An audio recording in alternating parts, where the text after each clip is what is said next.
ಓಂ ಸದ್ಗುರುನಾಥ ಶರಣಂ ಜಯ ಜಯ. ಓಂ ಸಚ್ಚಿದಾನಂದ ಶರಣಂ ಜಯ ಜಯ. ಎಲ್ಲರಿಗೂ ನನ್ನ ನಮಸ್ಕಾರಗಳು.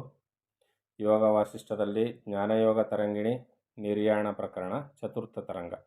ಇದರಲ್ಲಿ ಕುಂಭಕ ಪ್ರಾಣಾಯಾಮ ಮತ್ತು ಅಜಪ ಗಾಯತ್ರಿ ಮಂತ್ರ ಎನಿಸಿದ ಸೋಹಂ ಮಂತ್ರ ಇವುಗಳನ್ನು ಚೆನ್ನಾಗಿ ಅಭ್ಯಾಸ ಮಾಡಿದರೆ ನಾವು ಸತ್ಫಲವನ್ನು ಕಾಣ್ತೀವಿ, ಪರಮಾತ್ಮನ ದರ್ಶನವನ್ನು ಮಾಡ್ತೀವಿ, ನಾವೇ ಪರಮಾತ್ಮನ ಸತ್ಯ ಗೋಚರವಾಗುತ್ತೆ ಅಂತ ಭೃಶುಂಡಕ್ಕಾಗಿ ಇಲ್ಲಿ ವಸಿಷ್ಠರಲ್ಲಿ ಅರಿಕೆಯನ್ನು ಮಾಡ್ಕೊಳ್ತಾ ಇತ್ತು. ಈಗ ಅದೇ ವಿಚಾರವನ್ನು ಮುಂದುವರೆದು ಹೇಳ್ತದೆ. ಕುಂಭಕದಲ್ಲಿ ಸರ್ವಾರ್ಥ ಸಾಧಕವಾದ ಆತ್ಮನೆಂಬ ಚಿಂತಾಮಣಿ ಪ್ರಕಾಶಿಸುವುದರಿಂದ ಆಯಾಯ ಕಾರ್ಯಕಾರಿಗಳ ಸಂಕಲ್ಪಾನುಸಾರವಾಗಿ ಫಲವಾಗುತ್ತಿರುವುದು. ಏನು ಹೇಳ್ತಾ ಇದ್ದಾರೆ ಇಲ್ಲಿ? ಕುಂಭಕದಲ್ಲಿ ಸರ್ವಾರ್ಥ ಸಾಧಕವಾದ ಆತ್ಮನೆಂಬ ಚಿಂತಾಮಣಿ ಪ್ರಕಾಶಿಸುತ್ತಿರುವುದರಿಂದ, ಈ ಕುಂಭಕ ಪ್ರಾಣಾಯಾಮವನ್ನು ಮಾಡ್ತೀವಲ್ಲ, ಅದರಲ್ಲಿ ಸರ್ವಾರ್ಥ ಸಾಧಕನಾದ ಎಲ್ಲ ಇಷ್ಟಾರ್ಥಗಳು ನೆರವೇರಲಿ ನಿನಗೆ ಅಂತಾರಲ್ಲ, ಆ ಎಲ್ಲ ಇಷ್ಟಾರ್ಥಗಳನ್ನು ನೆರವೇರಿಸ್ತಕ್ಕಂಥ ಸರ್ವಾರ್ಥ ಸಾಧಕನಾದ ಆತ್ಮನೆಂಬ ಚಿಂತಾಮಣಿ ಪ್ರಕಾಶಮಾನವಾಗಿದ್ದಾನೆ. ಆಯಾಯ ಕಾರ್ಯಕಾರಿಗಳ ಸಂಕಲ್ಪಾನುಸಾರವಾಗಿ ಸಫಲವಾಗುತ್ತಿರುವುದು. ಯಾವ ಕಾರ್ಯ ಆಗಬೇಕಾದ್ರೂ ಅದು ತಡೆ ಆಗದೆ ಸಫಲವಾಗುತ್ತೆ. ಯಾರಿಗೆ? ಈ ಕುಂಭಕ ಪ್ರಾಣಾಯಾಮವನ್ನು ಮಾಡ್ತಕ್ಕಂಥ ವ್ಯಕ್ತಿಗಳಿಗೆ. ವಿಷಯಾಭಿಲಾಷೆ ಇಲ್ಲದೆ, ವಿಷಯದ ಅಭಿಲಾಷೆ ಅಂದರೆ ಇಂದ್ರಿಯ ಸುಖಭೋಗಗಳ ಅಭಿಲಾಷೆ ಇರಬಾರ್ದು, ಇಲ್ಲದೆ ಪೂರ್ವೋಕ್ತವಾದ ಸನ್ಮಾರ್ಗದಲ್ಲಿ ಪ್ರವರ್ತಿಸುವವನಿಗೆ, ಸನ್ಮಾರ್ಗದಲ್ಲಿ ನಡ್ಕೊಳ್ಬೇಕು ಈ ಸಾಧನೆಯನ್ನು ಮಾಡುವವನು ಅಂಥವನಿಗೆ ಸಹಜಾನಂದ ಸ್ವರೂಪವಾದ ಆತ್ಮನ ಸಾಕ್ಷಾತ್ಕಾರ ಆಗುವುದು. ಕೆಲವರು ಏನು ಮಾಡ್ತಾರೆ, ಈ ಪ್ರಾಣಾಯಾಮದ ಸಾಧನೆಯನ್ನು, ಸೋಹಂ ಮಂತ್ರ ಜಪ ಸಾಧನೆಯನ್ನು ಮಾಡ್ತಾ ಅಲ್ಪ ಸ್ವಲ್ಪ ಸಿದ್ಧಿಗಳು ಹೊರಹೊಮ್ಮಿದ ತಕ್ಷಣ ತಲೆ ತಿರುಗದಂತಾಗಿ, ದೇಹಾತ್ಮ ಬುದ್ಧಿಯಲ್ಲಿ ಹೆಚ್ಚಿನ ಒಲವುಂಟಾಗಿ, ಅದರ ಪ್ರದರ್ಶನ ಮತ್ತು ಆ ದೇಹಕ್ಕೆ ಸನ್ಮಾನ ಮಾನಗಳನ್ನು ಸ್ವೀಕರಿಸುವುದರಲ್ಲೇ ಕಾಲ ಕಳೆದು ತಾವು ಹಾಳಾಗ್ತಾರೆ, ಇತರರನ್ನು ಕೂಡ ಭ್ರಾಂತಿಗೊಳಿಸ್ಬಿಡ್ತಾರೆ. ಅದರಿಂದ ಇಲ್ಲಿ ವಿಷಯಾಭಿಲಾಷೆ ಇಲ್ಲದೆ ಪೂರ್ವೋಕ್ತವಾದ ಸನ್ಮಾರ್ಗದಲ್ಲಿ ಪ್ರವರ್ತಿಸುವವನಿಗೆ ಸಹಜಾನಂದ ಸ್ವರೂಪನಾದ ಆತ್ಮನ ಸಾಕ್ಷಾತ್ಕಾರ ಆಗುವುದು. ಪುಷ್ಪದಲ್ಲಿ ಪರಿಮಳದಂತೆಯೂ ಅಂದರೆ ಹೂವಿನಲ್ಲಿ ಪರಿಮಳದಂತೆಯೂ, ಜಲದಲ್ಲಿ ರುಚಿಯಂತೆಯೂ, ಕುಂಭಕದಲ್ಲಿ ಪ್ರಕಾಶಿಸುತ್ತಾ ಪ್ರಾಣ ಅಪಾನಗಳಿಗೆ ಆಧಾರ ಸ್ತಂಭದಂತಿರುವ ಆತ್ಮನನ್ನು ನಾನು ಭಜಿಸುವೆನು. ಇಂಥ ಪರಮಾತ್ಮನನ್ನು ನಾನು ಭಜನೆ ಅಂದರೆ ನಾನು ಸ್ಮರಣೆಯನ್ನು ಮಾಡ್ತೀನಿ, ಪ್ರಾರ್ಥನೆಯನ್ನು ಮಾಡ್ತಾ ಇದ್ದೀನಿ, ದಿನನಿತ್ಯ ಅವನನ್ನು ಭಜಿಸ್ತಾ ಇರ್ತೀನಿ. ಜೀವನಿಗೆ ಜೀವನೆಂತಲೂ, ಮನಸ್ಸಿಗೆ ಮನವೆಂತಲೂ, ಬುದ್ಧಿಗೆ ಬುದ್ಧಿಯೆಂತಲೂ, ಅಹಂಕಾರಕ್ಕೆ ಅಹಂಕಾರವೆಂತಲೂ, ತೇಜಗಳಿಗೆ ತೇಜವೆಂತಲೂ, ಪಾವನಗಳಿಗೆ ಪಾವನವೆಂತಲೂ, ಕಣ್ಣಿಗೆ ಕಣ್ಣೆಂತಲೂ, ಕಿವಿಗೆ ಕಿವಿಯೆಂತಲೂ, ಆಯಾಯ ಕರಣ ಕಾರ್ಯಗಳಿಗೆ ಪ್ರಕಾಶ ಶಕ್ತಿಯಂ ಕೊಡುವುದರಿಂದ ಪ್ರಸಿದ್ಧವಾಗಿರುವ ಚಿದಾತ್ಮನಂ ನಾನು ಭಜಿಸುವೆನು. ಏನೇನು ಹೇಳ್ತಾ ಇದ್ದಾರೆ ನೋಡಿ.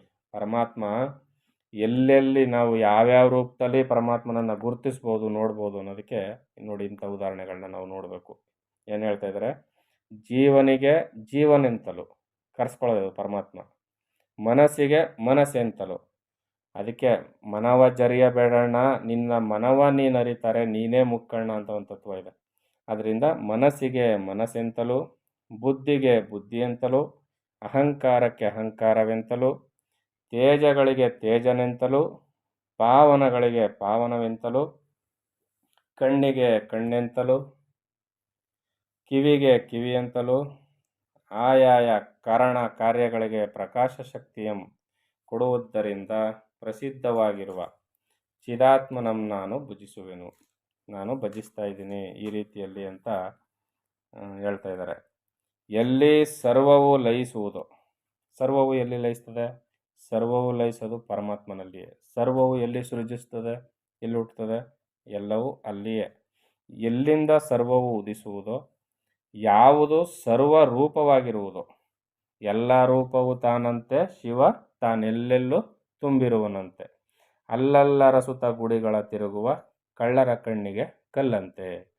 ಅದರಿಂದ ಪರಮಾತ್ಮ ಎಲ್ಲಿಂದ ಸರ್ವವು ಉದಿಸುವುದು, ಯಾವುದು ಸರ್ವರೂಪವಾಗಿರುವುದು, ಸರ್ವದರಿಂದ ಯಾವುದು ಪ್ರಕಾಶಿಸುವುದು, ಯಾವುದು ಸರ್ವದರಿಂ ಪೂರ್ಣವಾಗಿರುವುದು, ಯಾವುದು ಬುದ್ಧಿಯಾದಿಗಳಿಗೆ ಬೋಧಕವಾಗಿರುವುದಲ್ಲದೆ ಅವುಗಳಿಗೆ ಸ್ವಾಧೀನವಾಗಿಲ್ಲವೋ.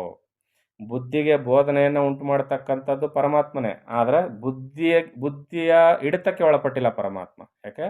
ಬುದ್ಧಿ ಅಂತಕ್ಕಂಥದ್ದು ಪರಮಾತ್ಮನ ಅಧೀನ. ಅಂತ ಚಿದ್ರೂಪನಂ ಭಜಿಸುವೆನು. ಆ ರೀತಿಯಲ್ಲಿರ್ತಕ್ಕಂಥ ಘನ ಚಿದ್ರೂಪನನ್ನು ನಾನು ಭಜಿಸ್ತೀನಿ. ಇದು ಜ್ಞಾನಿಗಳು ಪೂಜೆ ಮಾಡುವ ಕ್ರಮ, ಪರಮಾತ್ಮನನ್ನು ಧ್ಯಾನ ಮಾಡುವ ಕ್ರಮ. ಮತ್ತೆ ಮುಂದುವರೆದು ಹೇಳ್ತಾರೆ, ಪ್ರಾಣ ಅಪಾನಗಳಲ್ಲಿ ಒಂದು ಅಸ್ತವಾಗಿ ಮತ್ತೊಂದು ಉದಯಿಸುವ ಅಷ್ಟರೊಳ್. ಏನಂತ ಇಲ್ಲಿ? ಪ್ರಾಣ ಅಪಾನಗಳು ಅಂದರೆ ಶ್ವಾಸ ಹೊರಗೋಗುತ್ತೆ, ಉಚ್ಛ್ವಾಸ ನಿಶ್ವಾಸಗಳು. ಒಂದು ಅಸ್ತವಾಗಿ ಮತ್ತೊಂದು ಉದಯಿಸುವಷ್ಟರಲ್ಲಿ. ಅರ್ಥ ಆಗ್ತದೆ? ಈಗ ಒಳಗಡೆ ಶ್ವಾಸ ಬಂತು, ಉಚ್ಛ್ವಾಸ ಆಯಿತು, ಅದು ಅಡಗಿ ನಿಶ್ವಾಸ, ಈ ಹೊರಗೋಗೋಕ್ಕೆ ಉಸಿರಾಟ ಇನ್ನೊಂದು ತಯಾರಾಗಬೇಕಲ್ಲ, ಅಷ್ಟರಲ್ಲಿ ಮತ್ತು ಶ್ವಾಸ ಹೊರಗೋಯ್ತು, ಅಲ್ಲಿ ಅಡಗಿ ಅದು ತಿರ್ಗಿ ಒಳಗೆ ಬರೋಕ್ಕೆ ಇನ್ನೊಂದು ಶ್ವಾಸ ಉತ್ಪತ್ತಿ ಆಗಬೇಕಲ್ಲ, ಈ ಮಧ್ಯದ ಗ್ಯಾಪು. ಇಲ್ಲಿ ನಾಸಿಕಾಗ್ರದಲ್ಲಿ ಸುಳಿಯಂತೆ ಪ್ರಕಾಶಿಸುವ ಚಿತ್ತತ್ವಂ ಭಜಿಸುವನು. ಏನು ಹೇಳ್ತಾ ಇದ್ದಾರಲ್ಲಿ? ಈ ಎರಡೂ ಕಡೆ ಕುಂಭಕ ಆಗುತ್ತಲ್ಲ, ಈ ಕುಂಭಕದ ಸ್ಪೇಸ್ ಇರುತ್ತಲ್ಲ, ಖಾಲಿ ಜಾಗ, ಬಯಲು, ಆ ನಿರ್ಬಯಲು ಚಿದಾಕಾಶ, ಆ ಚಿದ್ಬಯಲು, ಆ ಚಿದಾಕಾಶವನ್ನು ನಾನು ಭಜಿಸ್ತೀನಿ. ಈ ರೀತಿಯಲ್ಲಿ ನಿರಾಕಾರ ಬ್ರಹ್ಮನ ಪೂಜೆಯನ್ನು ನಾನು ಮಾಡ್ತೀನಿ, ಅವನ ಧ್ಯಾನವನ್ನು ನಾನು ಮಾಡ್ತೀನಿ ಅಂತ ಇಲ್ಲಿ ಋಷುಂಡು ಹೇಳ್ತಾ ಇದ್ದಾನೆ. ಯಾವುದರಲ್ಲಿ ಪ್ರಾಣಾಪಾನಗಳೆರಡು ಅಸ್ತವಾಗುವೋ ಆ ಎರಡು ಉದಯಿಸದಿರುವೋ, ಯಾವುದರಿಂದ ಪ್ರಾಣ ಅಪಾನಗಳೆರಡು ಜ್ಞಾತವಾಗುವೋ, ಯೋಗ ಮಾರ್ಗಕ್ಕೆ ಆಧಾರವಾದ ಈ ಚಿತ್ತತ್ವವನ್ನು ನಾನು ಭಜಿಸುವೆನು. ಯೋಗ ಮಾರ್ಗಕ್ಕೆ ಆಧಾರವಾಗಿರ್ತಕ್ಕಂಥದ್ದು ಯಾವುದು? ಈ ಚಿತ್ತತ್ವ ಅಂದರೆ ಪರಮಾತ್ಮನೇ. ಅಂಥ ಪರಮಾತ್ಮನನ್ನು ನಾನು ಭಜಿಸ್ತೀನಿ.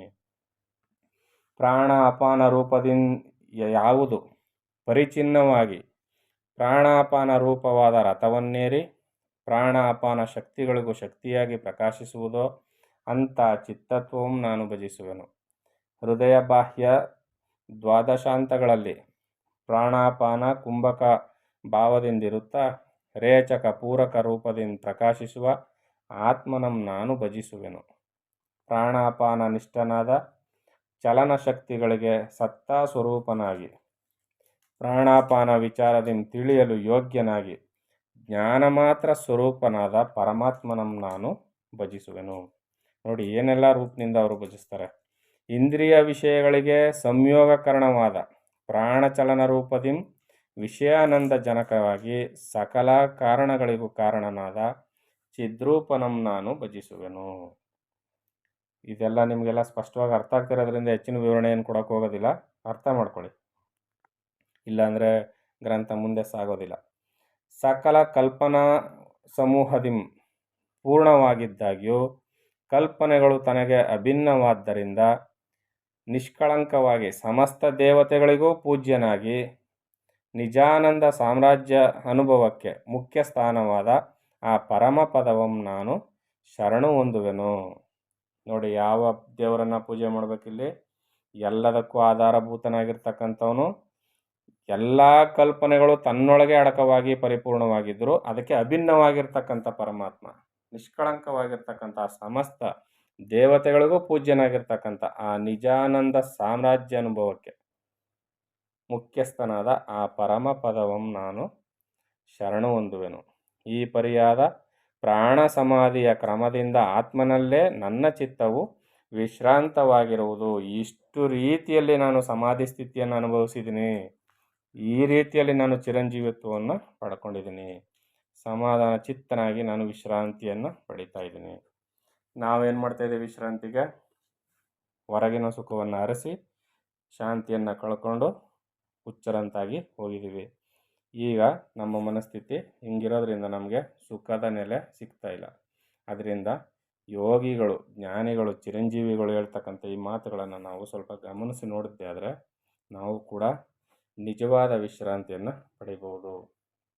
ನಿಮಿಷಾರ್ಧವಾದರೋ ಈ ದೃಷ್ಟಿಯಂಬಿಡದೆ ಮೇರುವಿನಂತೆ ನಿಶ್ಚಲನಾಗಿರುವನು. ಅರ್ಧ ನಿಮಿಷ ಕೂಡ ನಾನು ಈ ಸ್ಥಿತಿಯಿಂದ ಈಚೆ ಬಂದಿಲ್ಲ, ಅಲ್ಲೇ ನೆಲೆ ನಿಂತಿದ್ದೀನಿ. ಮೇರು ಪರ್ವತ ಹೇಗೆ ಸ್ಥಿರವಾಗಿ ನಿಂತಿದೆಯೋ ಆ ರೀತಿಯಲ್ಲಿ ನನ್ನ ಮನಸ್ಸು ಆ ನೆಟ್ಟ ಮನಸ್ಸಿನಾಗಿ ಪರಮಾತ್ಮನಲ್ಲೇ ನೆಲೆ ನಿಂತುಬಿಟ್ಟಿದೆ. ಅರ್ಧ ನಿಮಿಷ ಕೂಡ ನಾನು ಈಚೆ ಬರ್ತಾ ಇಲ್ಲ, ಬಾಹ್ಯ ಪ್ರಪಂಚದಕ್ಕೆ ವ್ಯಾಪಾರಕ್ಕೆ ನನ್ನ ಮನಸ್ಸು ಹೋಗ್ತಾ ಇಲ್ಲ, ಇಲ್ಲೇ ನಿಂತಿದ್ದೀನಿ ನಾನು. ಆದ್ದರಿಂದ ನಿಶ್ಚಲವಾಗಿ ಇರುವೆನು. ಗಮನ ಸ್ಥಿತಿಗಳಲ್ಲೂ ಜಾಗೃತ್ ಸ್ವಪ್ನ ಸುಷುಪ್ತಿಗಳಲ್ಲೂ ಕೂಡ ಈ ನನ್ನ ಸಮಾಧಿಗೆ ಚ್ಯುತಿಯಾಗದಿರುವುದು. ಗಮನ ಸ್ಥಿತಿಗಳಲ್ಲೂ ಚಲನೆ ಮಾಡುವಾಗಲೂ ಜಾಗೃತ ಸ್ವಪ್ನ ಸುಷುಪ್ತಿಗಳಲ್ಲೂ ಕೂಡ ನನ್ನ ಈ ಸಮಾಧಿ ಚ್ಯುತಿಯಾಗಲಾರದು, ಭಂಗ ಬಂದಿಲ್ಲ ಯಾವುದೇ ಕಾರಣಕ್ಕೂ.